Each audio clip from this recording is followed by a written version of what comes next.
AITA for cheating on my wife after years of not feeling seen? Part 3. Here's Part 3. This is where everything actually falls apart. After Laura found out, the house became unbearable. Not explosive, worse. Silent. Polite. Cold. We spoke only about the kids, schedules, groceries. She stopped sleeping in our bed and moved to the guest room. The absence of yelling somehow made me feel more guilty. A few days later, she finally agreed to talk. I told her everything. Not just about Emily, but about how long I'd felt invisible. How I'd tried to communicate. How small I felt every time I was dismissed.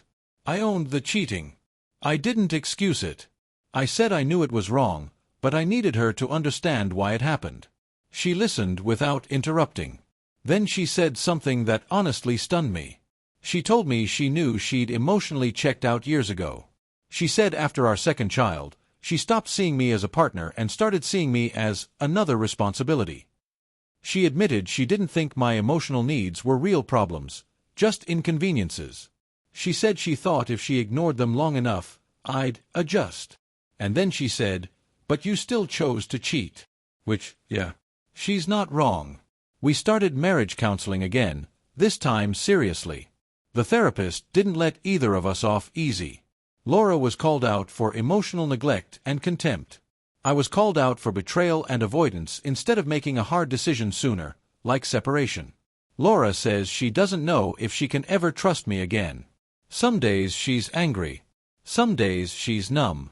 Sometimes she cries and says she misses the man she married. Sometimes she says I killed that man. Emily is gone. I cut contact completely, changed departments at work, full transparency with my phone and accounts. Not because Laura demanded it, but because I know I lost the right to privacy. Here's the part I'm struggling with most. I regret cheating. Deeply. But I don't regret realizing how empty my marriage was. And that makes me feel like a monster. We're currently in limbo, trying to see if this marriage can be rebuilt or if we're just prolonging the inevitable for the kids. Some days feel hopeful.